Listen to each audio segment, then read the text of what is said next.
Or just yet. It's okay, I'm very clear. Oh, good. Well, I'm glad you're comfortable. Okay, welcome to this information session on the Tokyo program. It runs fall 26, right? We have students there right now. My name is Jessica Dickow. I am the manager of this program in CGE. So if you do decide eventually to be on this program, you'll be doing a lot of work with me, getting prepared, doing visa work and those kinds of things.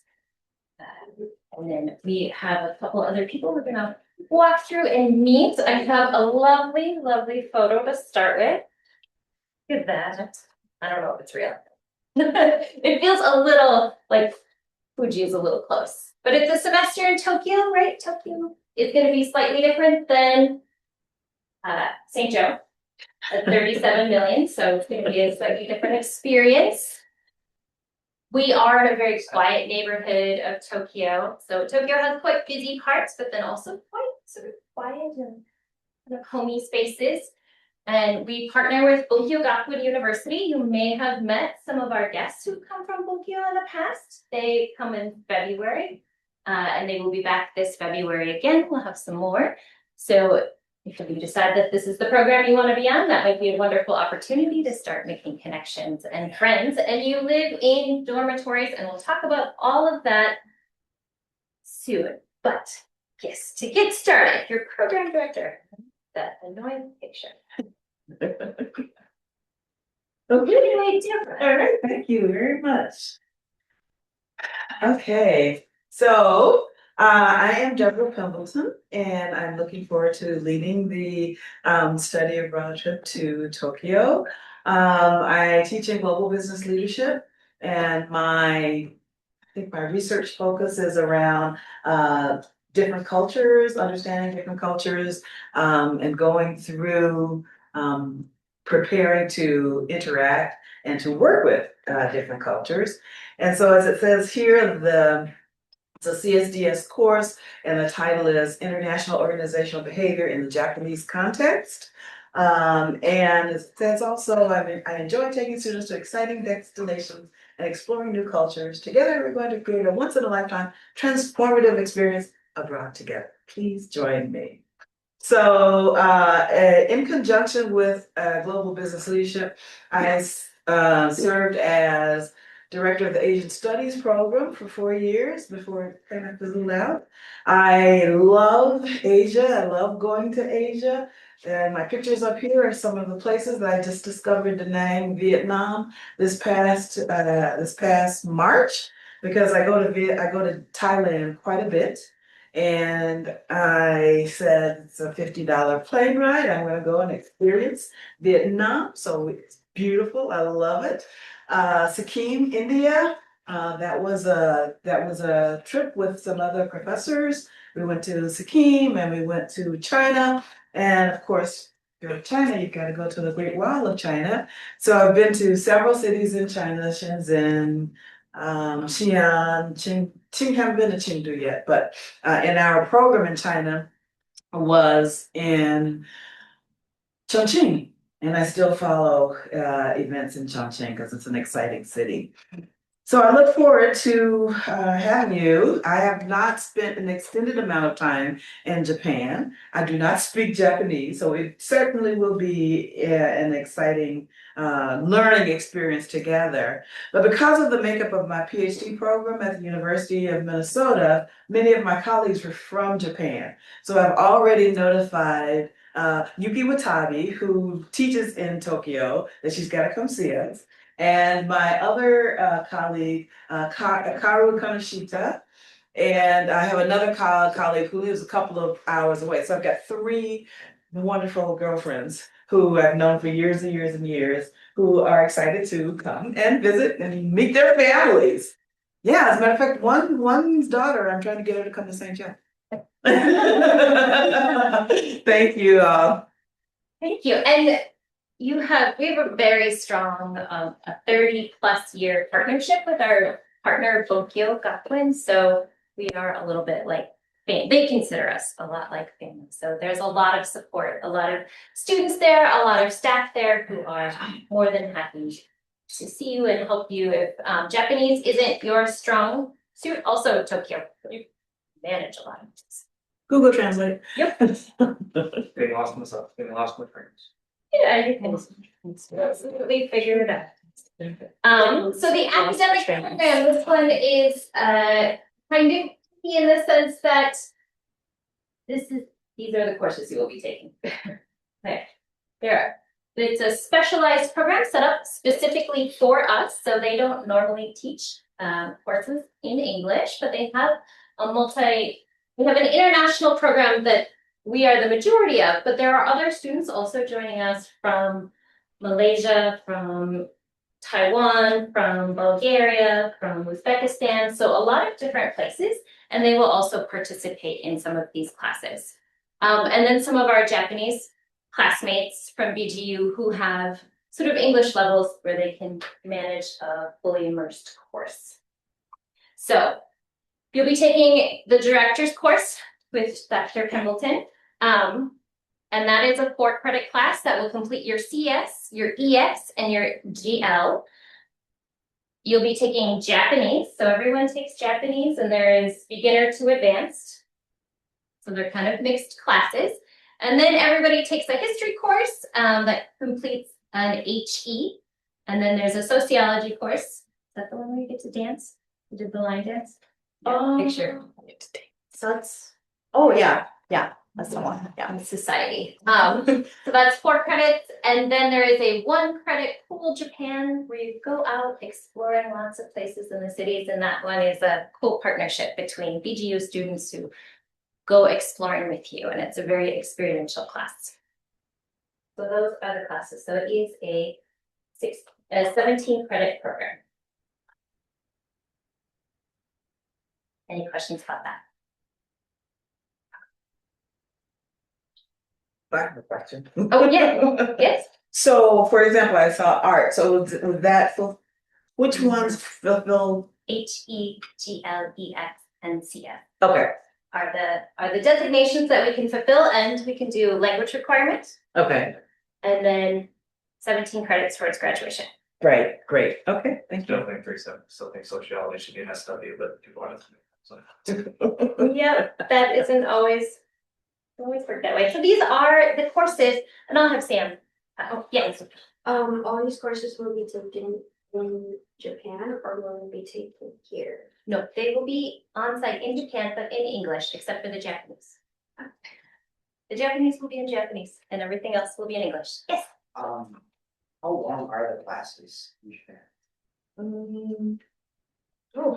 There's some that are like very long. One class, I think sociology, it's like 3 hours long, but typically it's like an hour. They're going to be 100 minutes. Yes. So they're going to reduce the semester by a week. That's a new thing I just found out about. But they're 100 minutes. They'll give you a break during them, but you only meet once a week. So the curious thing, of course, is that these courses are made up of several small courses. So you take a Japanese business class that meets once a week. You take a class on religion, and you get to go out and visit temples and things like that. It meets once a week. Cool Japan meets once a week. So we have put several smaller courses together to sort of encompass a history or a soc. Yes. So for each of those like kind of topics, that would be 1 class a week?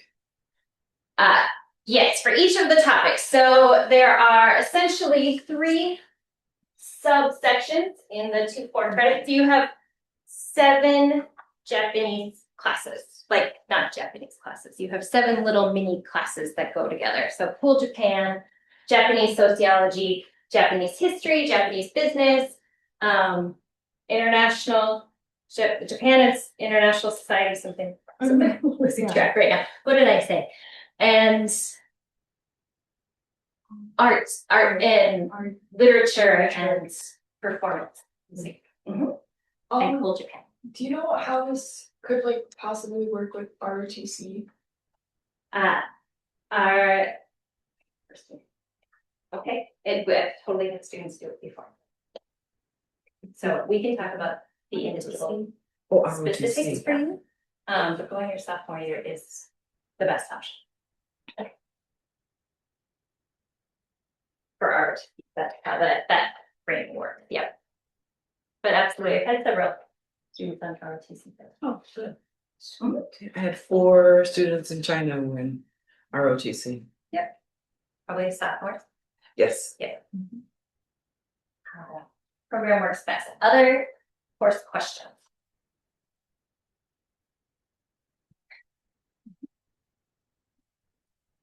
If you would introduce yourself and then maybe we'll revisit classes and you can share the ones that you liked best. For sure. Well, hello everyone. My name is Samantha. I am a senior. My major psychology, Hispanic studies minor. I went to Japan on last year, fall 2024. So it's been a year that I've been there. As you can see, there's some pictures of me in there. Yeah. Was there a course that you enjoyed? Like, what was your favorite course? I really enjoyed Cool Japan just because that class is very like chill. You don't like the professors are not very strict. There's some that are kind of strict, but not as much as like if you like, let's say like if you submit an assignment very late, they're not gonna take off points. That type of strict. Cool Japan was very fun because we did a lot of projects rather than assignments, and all of those projects include, like, as you can see, the bottom right. We did a dance as a project. And yeah, another fun class that I took, like that we all took, is religion in Japan. That class we usually go to different shrines where they do like you learn about like mindfulness and what's it called, and Buddhism and stuff like that. So it's really fun to go and visit across places in Tokyo. So. Okay. And the Japanese class, how did you enjoy the Japanese class? I took elementary Japanese, so beginning Japanese, because I don't know any Japanese when I went there. I know I took a previous Japanese class before I went there, but that was like almost like a semester gap, so I completely lost all my Japanese skills. So it was nice to relearn Japanese, and it's actually very like helpful because it's not like you learn Japanese in here, you cannot use Japanese because there's not a lot of Japanese people or people that speak Japanese. And the professors, they kind of don't know a lot of English, so you really have to try learning to communicate in Japanese with the professors. And I think it's really fun that you can use your skills and you can go around Tokyo and learn those skills, like learn how to speak people in there. It's not as very hard to. There are some projects, it's assignments, but it's not like very hard assignments that you have to do. But yeah, the only bad thing is that it is the early morning, so like it's the first early class, like morning class that you have to take like around 8:30 in the morning. So it was hard, and it's every single day except It's 4 days. yeah, 4 days a week. So you take Japanese every single day. I don't know if this is the same, but we don't have class on Mondays, which is nice. So you have like a 3-day weekend to chill. So we only have class Tuesday, Wednesday, Thursday, Friday, and no class on Monday. So you can use that free time to do whatever you want to do. Well, there are a number of activities that usually happen on weekends too. But excursions and stuff, we're gonna talk about, right? Yeah, that's so true. Oh, wrong way. Can I just? Nope, I did. I did. But I was gonna move on so we can talk about BGU, the facility. So it is a university that you are embedded in the heart of Tokyo. So it's not like our university, it's a city university. So there is a campus, but it mostly goes up. So space-wise, from how we feel very spread out here, it's gonna be, they have a lot of space, but it's vertical. So there's But they have a dining hall. You don't have a meal plan like you do here. You have access to a kitchen, and we'll talk about that with the dorms. So there's no meal plan, but there is a dining hall that opens at the end of September. The reason it opens at the end of September is their semester is off from ours, so we start before all of the BTU students are back on campus because they don't start until the third week of September. Because they didn't finish until July, so they're just off. Their school year starts in April, so it's just a little off. So we get there a little early. We have a little time on campus before lots of other students join you on campus. But then the dining hall opens, and if I remember correctly, it was pretty good. You got pretty decent sized meals, pretty filling for like $3. Very cheap. So the ticket, you have to learn how to work the ticket machine. I needed help. Yeah, it's again that's all Japanese, so Yeah. it's gonna be a challenge, but yeah. But they have a library. They have areas for you to hang out in. This is a very common social area for students. They have coffee shops. The GCI or the GSI is your CGE. All of your team is there who help set up classes and lots of events. You'll probably get to know them pretty well. They're very active. They're very kind humans. They're very friendly. So go visit. They welcome that. And you can see they were all decorated for Halloween. Anything you want to say about campus? I know that picture or the CGI is mainly in the third floor of building 3, I think. And this is where a lot of students, international students will hang out, and that's also where Japanese students who really want to learn like English or even Spanish, if anyone wants to speak Spanish, they go there and make new friends. I would say Japanese students are very shy, so they might seem like they're not interested in being friends with you, but they're really, really shy people. So if you see like any Japanese students in the third floor, like just go and talk to them and say hi, like make them your friends. They're just really shy, and they will really appreciate that you will go up to them and talk to them. So that's the best place to make Japanese friends. And yeah, learn more about the school. It's a pretty busy place every time I was there. So, any questions thus far about campus? It is the building. It's building S. Okay, what's wrong? This is the layout of campus, and that maybe looks a little big, but it's kind of just a block, a short block. But if you go up here, right towards that, right across from the central building is a little alleyway, and down that way is where the dorms are, and it is a 5-minute walk, 8-minute mosey. So you're very close. And there's also, it's also located right next to a subway stop, which is amazing, right on here. So it's easy to get on transportation and then get many places in the city from there. So very, very easy. So that's one of the main buildings. You can kind of see it goes up. That's the building with all the international offices in. And then it was very hard to get a picture of the dorms from the outside in any way that made sense. So we have 2 dormitories. And they're right across from each other, so really close. So even if you're in one or the other, 2-minute walk, not even. You'd have to work hard to make it 2 minutes, I think. So pretty easy to get around. The housing. I don't have a great updated photo. It doesn't look like this anymore. They're all lofted and they have curtains now. But one of the dormitories definitely has 4-person rooms as a standard piece. That is called the annex, or not the youth house, it's the international dorm, I think they call it. You have a common kitchen, you have laundry, no charge on that, open and available, you have Wi-Fi in the main areas. And then everything will obviously have a desk with a locking drawer and like your own wardrobe space.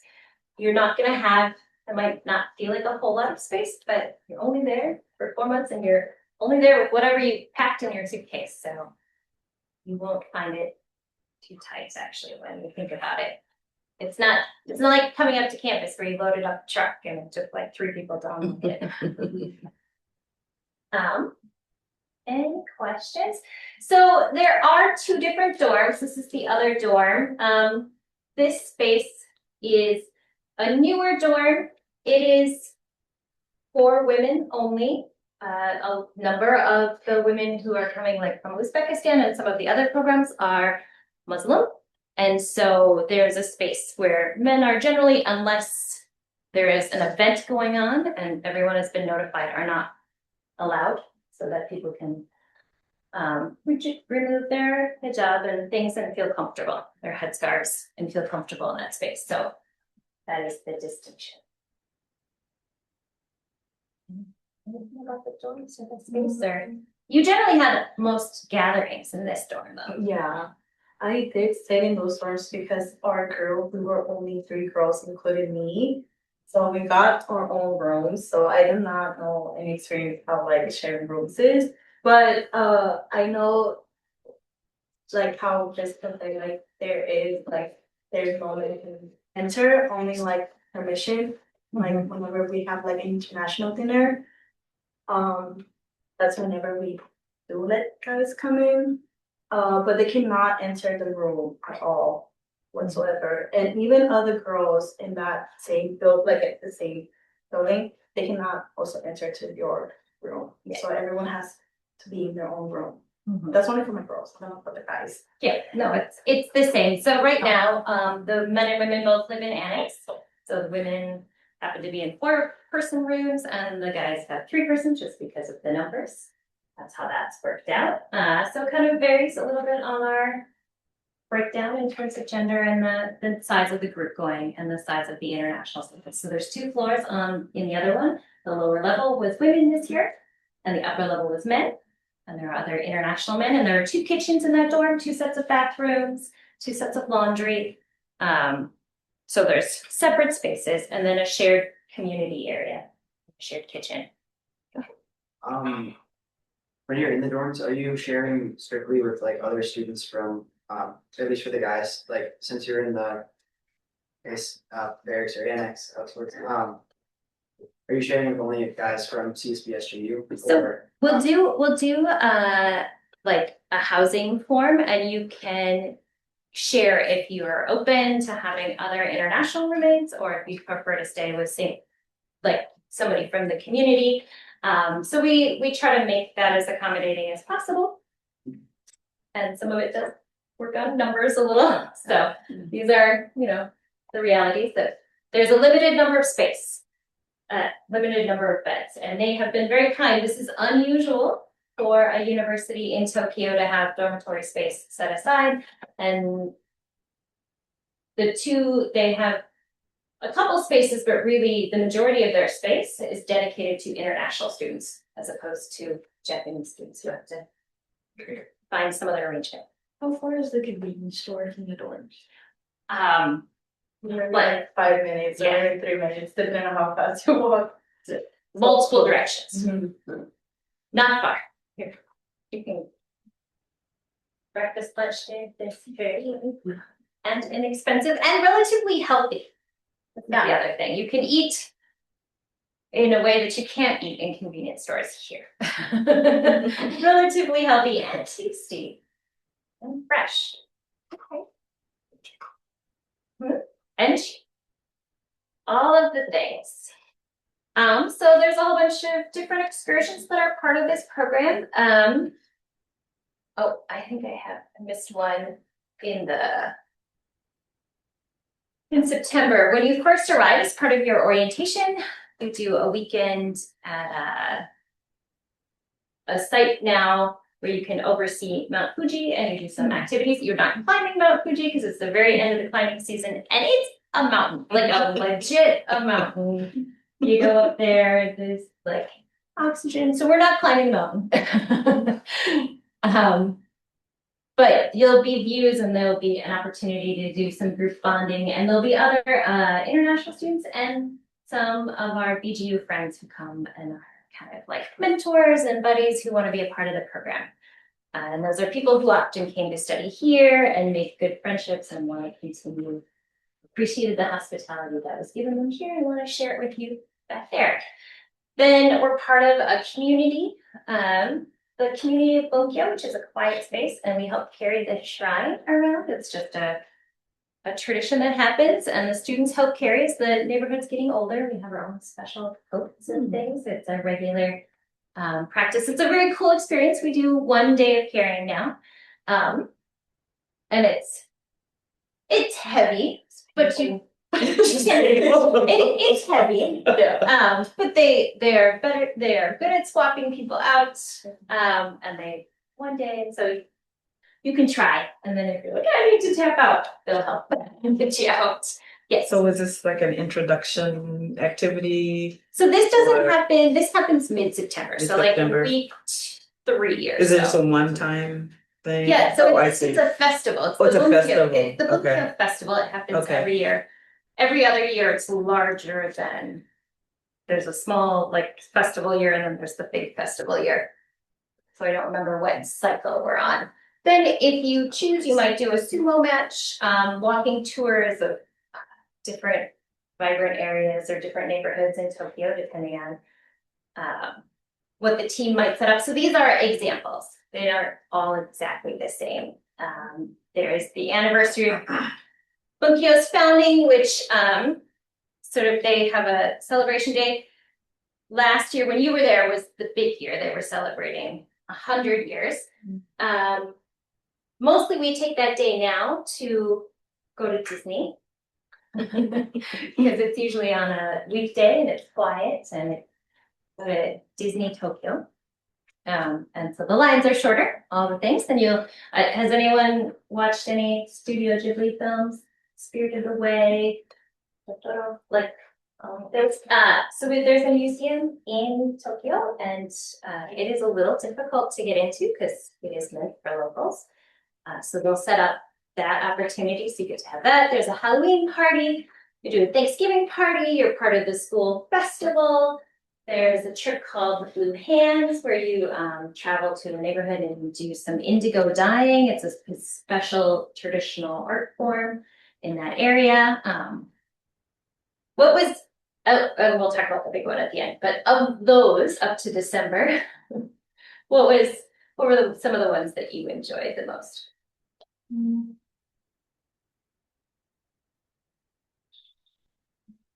I don't know if you guys can follow. We went to Karisawa. That was very fun. Yeah, the Karisawa, they no longer have that property. So they went to Fuji, one with the view. So similar.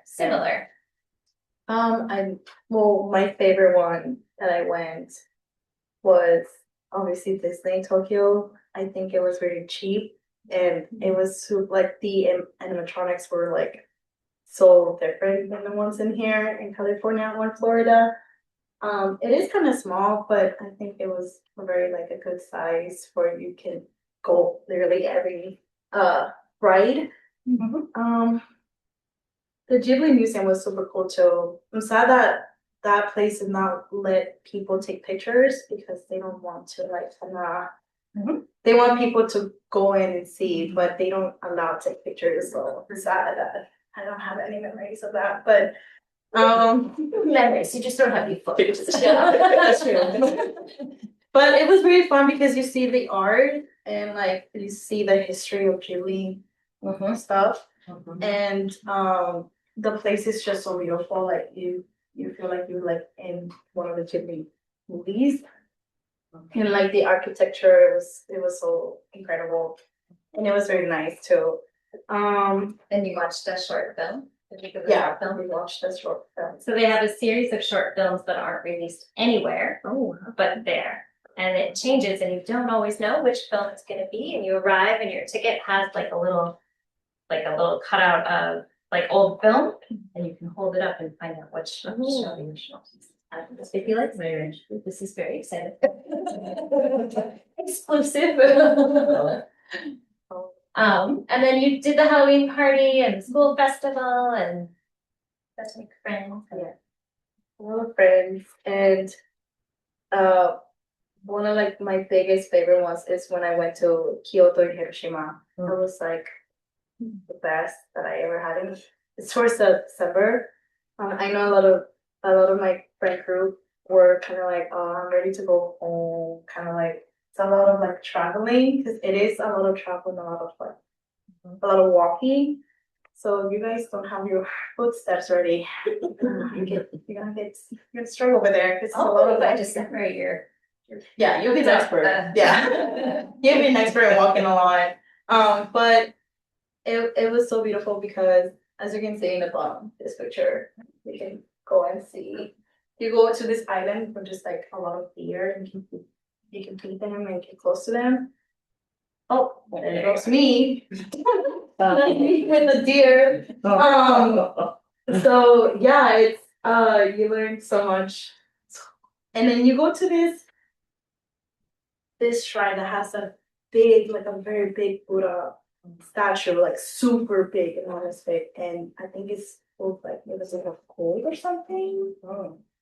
I don't remember. It's just kind of wild now, but it's really cool to see and just be with the deer.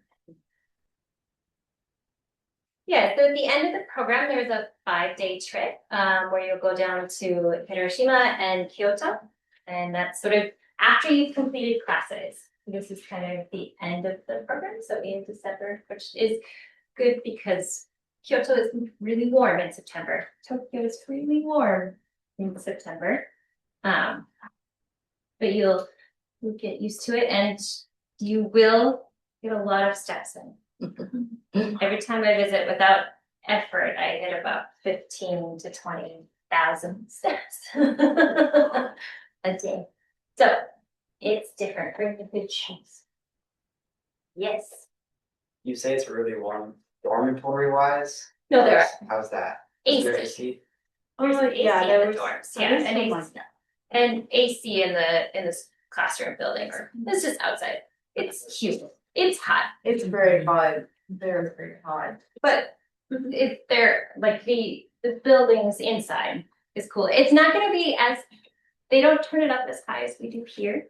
You know, when you walk into a store and instantly freeze, or maybe you all don't, but I do. I feel like I need a sweater. I come outside in the summer from working in the library and just bask in the sun for a moment because I'm frozen.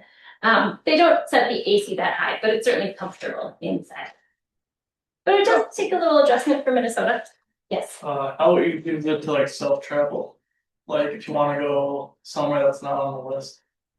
Oh, pretty easy as long as you talk to the faculty and the GSI office just to make sure that there's not like another excursion happening at the same time.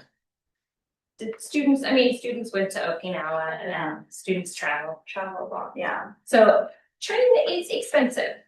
So that is something to keep an eye on. Like the fast trains are expensive, but if you don't go, you can go outside of Tokyo, not too far, and get to like Hakone or some other really beautiful spots that aren't that expensive, but they're on the slower trains than like the Shinkansen, because that's pretty expensive.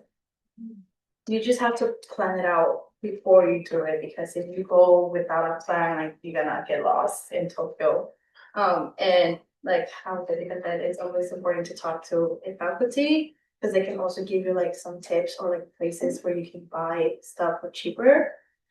And also like it's always like a good thing to bring a friend too, a Japanese friend that can also go with you and help you out. So Yeah, friends. There is a weekend where they sort of do a homestay or a day, like a home visit. So you also get an opportunity to go visit sort of a traditional Japanese home. Well, not traditional. I don't know. You know, traditional in the sense of Tokyo. So an apartment. This is the team. They are very fun. Every year they have a theme Halloween costume. So nice. they're a fun bunch and they are very open and willing and excited to help you meet some of those plans and give you advice. Question. Yes. How heavy of a coat, or I know it's warm most of the time, or you need to take a lightweight jacket or? umbrella, buy one there, or? Oh, Okay, skip one one. over there. Yeah, they're Five. Oh, budget. I did not take any of my puffer jackets when I was Okay. over there. I only took like a rain jacket. That Really? was in like Okay. really warm inside because Okay. it would like Yeah. it is hot, super hot over there. I do say like this yeah, like a little jacket it's fine. Oh, But wow. majority of time it's gonna be very hot, especially September or like the end of August.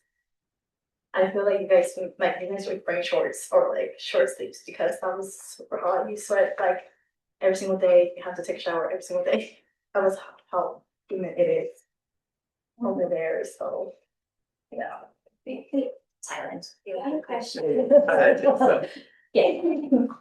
Did you because of different cultures, could you, if it's super hot, could you wear like tank tops and shorts, or would it have to be like something more covered? No, you can wear tank tops and shorts. Yeah.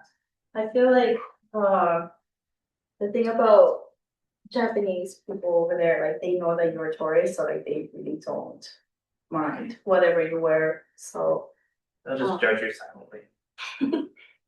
maybe, but it's more like you just there to have fun and tank top and shorts. There's other people who will also wear that too, so you're not gonna be left out.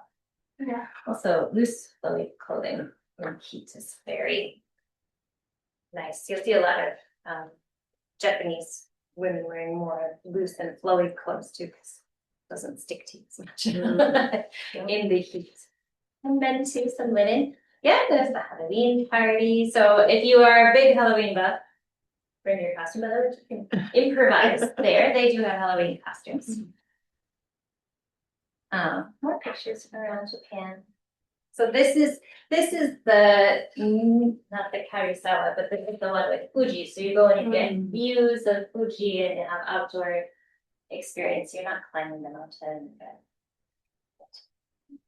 lots of spaces around. Okay. Costs. People were asking about costs. So this program, this is this year's cost, so it's going to go up. As it does every year. You're going to have to pay the tuition that you normally pay. Whatever financial aid or scholarships you are currently receiving and would be receiving in the fall, it goes with you. So you are still a full St. Ben St. John student. All of that aid package travels with you. The only thing that doesn't travel with you would be student employment. You're not working. So all of it travels with you. And then the only other item that goes on your student account is the education abroad fee. And that's going to pay for your housing. That's going to pay for your tuition at BGU. That pays for all of the excursions, right? So that covers anything that's required as part of the program. These other costs happen sort of pre-departure and then on site. So these are the costs that would be there before you leave. Everyone purchased their own ticket and you arrive in a certain window and our BGU friends will meet you at the airport. So I tell you that the time arrives sometime between this and this on this day, and then somebody will meet you and help you navigate your way back to the dorms. If you arrive outside of those times, then we can talk if you need help navigating, but you're gonna have to probably do it on your own unless you have a friend. So make friends with the BGU students who come this February. They might help you out. If you already have a passport, then you don't need to worry about that cost. The application fee becomes your insurance, like your health insurance and your pre-departure costs and some returning costs. So that isn't just an extra fee. It gets blended into some of the costs of the program. So those are the things that have to happen before. 1,800, I definitely know people have been getting their flights for less, but never know where gas prices, like fuel costs, will be by that point. So it's always just good to budget a little high and then have a little bit extra. And then on site, most of your supplies, I think the only books you really needed were Genki. So we use the same Genki series that they use here. So you can take your Japanese books, buy them here and take them with you. So you'll just continue with that book series, and that's really the only book that you have to purchase there. And then most of the other materials, they don't use Canvas, they use Teams, like we use Canvas. So it's like having your course but in Teams. So they'll put up materials that you have to read and just use it like Canvas, but it'll be in Teams. There is no meal plan, so you will be cooking or combini, using the convenience store or whatever. If you are a foodie and you like to eat out a lot, then budget a little higher. I don't recommend anyone subsist only on ramen. I feel like I don't know what happens to you then, but a whole semester of only ramen is probably not good for you. Okay. So if we're gonna be in Tokyo, Japan, would we have room and board fees on our bill for like CSV?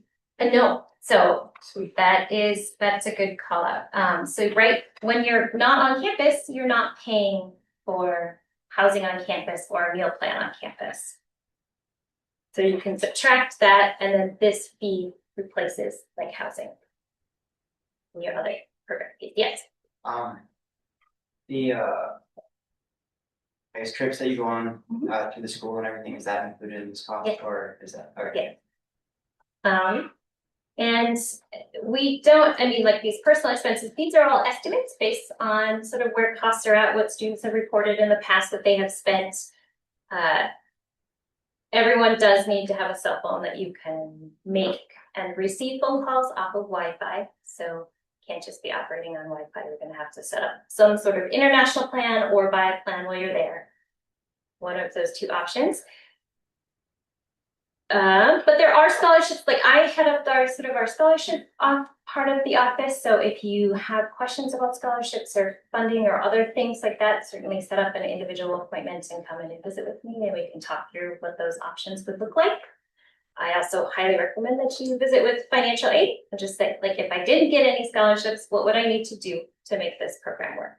Right? It's always good to have that, okay, push came to shove, do I think I could really make this happen? And then we work hard at getting more scholarships for you. Okay? Yes.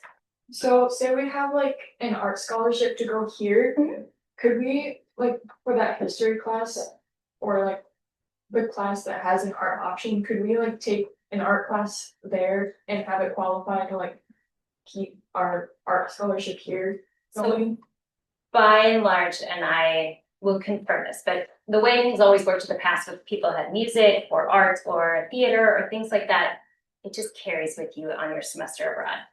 Because not all of the semester programs offer maybe a theater class or something like that, and they just, it is an allowed thing where it just travels with you. So you may be excused from some of those specific requirements for that one semester. Okay. You're abroad. That's the general. Other questions? What are your top 3 reasons why people should go to Japan? So Greece. Sorry, I did Greece earlier. If you really like the Japanese culture or you're interested in like doing anything related in Japanese, you should definitely go. It's so much fun. I learned so much stuff about Japan. Even though I don't have a minor or major in Japanese, like I was always interested in like exploring the cultures and traveling. And I mean, you have this amazing opportunity to go. It felt like it was like more like a vacation rather than like another semester and being worried about like finals and stuff like that. It's a nice break, a semester break to take.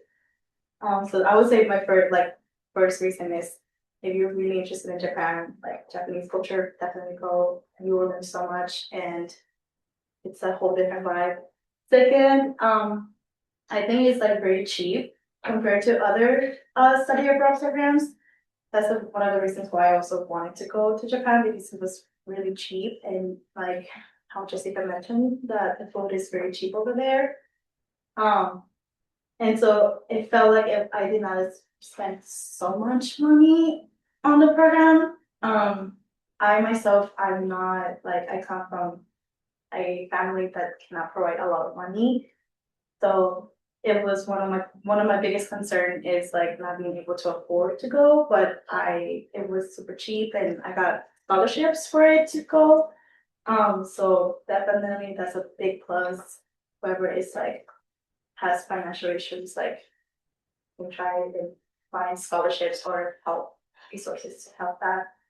And then the third, you honestly make a lot of like new friends in Japan. And not also like Japanese students, but also like in your group, you study abroad group, you make wonderful connections with them, and it is nice to have a lot of nice memories. It's a whole different world. It's nothing compared like the American culture is so different. So the fact that like you can go and explore and get to know a lot of people and socialize someone who's completely different, the opposite world, the opposite side of the world, like it's really cool. And you can kind of brag about it and be like, oh yeah, I have Japanese students in Japan. So yeah, like it's just making meaningful connections, and then I don't know, like maybe you guys can have an internship in Japan. I know sometimes they're looking for English tutors to work in Tokyo in BGU. So if you guys are interested in like becoming like an English teacher and after you graduate, totally you can go. They do offer, they hold open a position or two every year for us, for people who want to go be RAs and tutors and assist in the office in the GSI.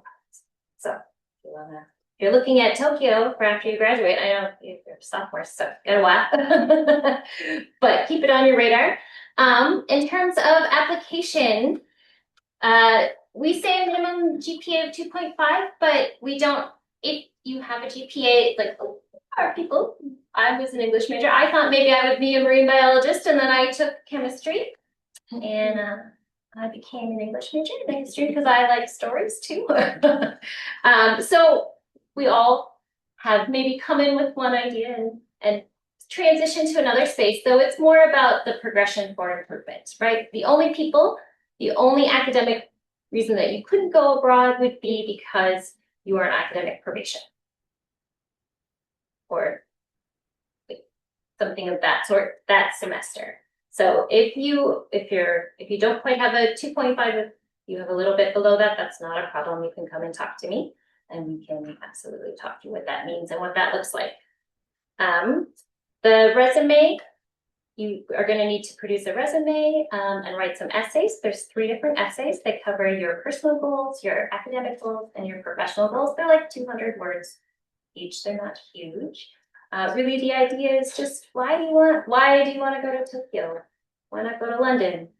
Why not stay on campus? Right? What's the reason? What's compelling you to want to be on this program? Then you're going to need 2 references. One is going to be a faculty member, somebody you had in class, and then the other person is somebody that you don't have as a faculty. They could be faculty, maybe they're your student, like maybe you're their student employee, or they work with you on a club or in some other capacity, but outside of the classroom. So also coach or supervisor or somebody else, doesn't even have to be from St. Ben, St. John's. It's a super easy thing to ask because we don't ask them to write a letter. They just have to enter. You've probably received a couple. Many of them. And that is why we don't ask for long letters. So it's you just enter their name and their email, and they get an email asking for just a brief recommendation, because we recognize that sometimes it can be daunting in application season. So you'll need 2 of those. If you've been on, the other reason that you couldn't go abroad would be if you were on probation due to disciplinary reasons. And then you'll have an interview. Now, all of these things, the hub, CGE, the hub, we can all help you. We have study abroad mentors who can talk through all the tips and tricks for application. We have the career mentors who can help you write resumes and help you practice interviews. All of these things are also good for later in life too. So it's not a one-off kind of deal. None of this stands solo as the most important thing. It's a holistic piece, right? So all of them compiled together to sort of paint that picture of why you want to be on this program and if you're a good candidate for the program. So that's what worked out is like, for example, there's 24 slots and you fill as many as you can and you figure out if they goes over that year, which the 24 the best, is just sort of like, oh, these are the people we think should go. No, Is it like you're filling in a slot and you're trying to figure out which the person is best person for the slots are, or is it trying to just pick from amongst the people, those who you think should go? okay, so the application deadline is all at the same time and it reopens if there are still spaces. Let's say that there were 15 spots and 35 people applied. We'd have a tough time because we'd have to choose from the 35 and it's a rubric. This is all set up on a rubric. It's a holistic view, but it is set up on a rubric. So we'd go through the whole process and then determine who might be on a wait list. And then we also have a conversation with anyone who would be on the wait list if you want to transfer to another program, if there are still spaces open on that program, if you want to stay on the wait list, if you want to try again next year, then you would get your application feedback. If you decided to either withdraw from the application process or weren't accepted on a program or changed your mind before you committed, there's a window after you're accepted in which you can decide. You get your application feedback. The goal is not to hang on to your money. We do start spending it pretty quick, so after you've committed, you do start spending that application fee, and so that is non-refundable after you commit. But prior to that, we try to make sure we're giving back anything because we're all students. We want to make sure that we're accommodating all the needs. Yes. Is there like a scholarship for the application fee? We have a payment plan, we can talk about that, like there's a different process for that. Okay. Absolutely.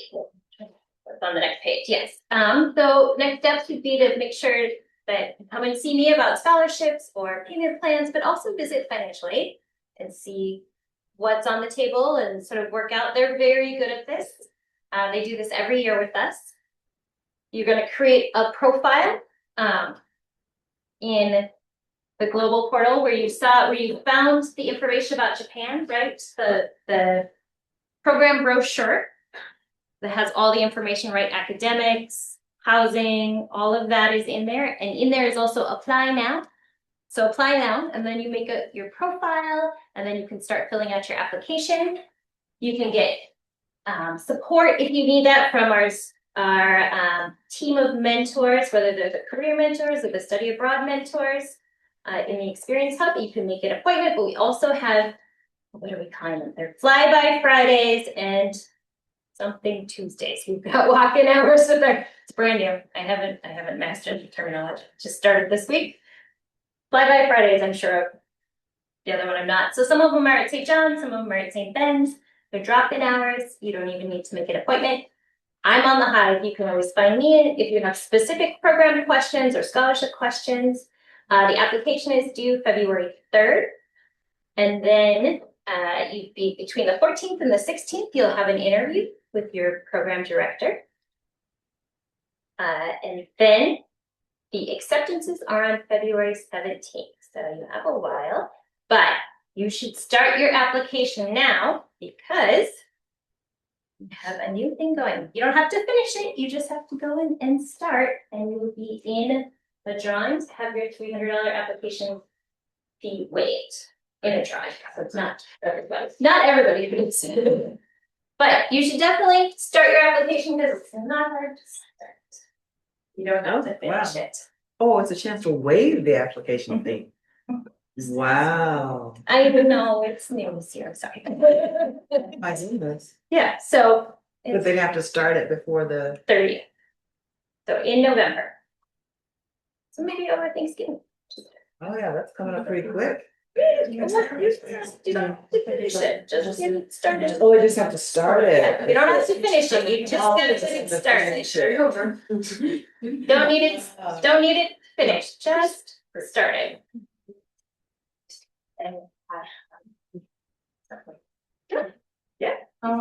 A tip that I would give you guys about like the application is whenever I was a sophomore, because I applied this on my sophomore and I went on my junior year, I tried my best to participate and be involved with any Japanese related events. Because in the application they do ask like, you know, is there anything that like you have done that is related to Japanese culture? And even in the interview, they will ask too, like, what stuff have you done? Like, what are you interested in? Like, what is it something that you want to learn more about the Japanese culture? So, like, let's say, like, I was the vice president of the Japanese book club back in my sophomore year. So, and obviously, I took Japanese elementary on my first semester, my sophomore year. So those factors really helped me to be more like on top and show like I really is like I'm interested in going to Japan and learn more about Japan. So if you have anything that is related to Japanese or the culture or anything, just make sure that you mention it on your application and on the interview because it will really help. Especially if there's like a very competitive list of people wanting to go. Definitely, you should have that. Yeah. You can make friends with our Japanese students from coming and go to a polka club. There's tea. Go to beauty, all of things. Are there any questions? I want to be respectful of time. Okay, questions. Also, if you could get out your cards, I'm gonna scan your IDs and then I can send messages to you. So, but if you have a question, so I will answer and scan. I will go with that. What's the currency exchange like? So do you like exchange to yen before you go to Japan, or can you like use your American card in Japan? So yeah, if you want the program, I certainly talk through all of this, how to get a card, how to access finances while you're in Japan. You don't generally exchange before you go. You usually get a better exchange rate when you're in country. A lot of people just use ATMs. You can also use credit cards there. They do like cash. Oh no. Yeah, there's a lot of places over there that they only accept cash.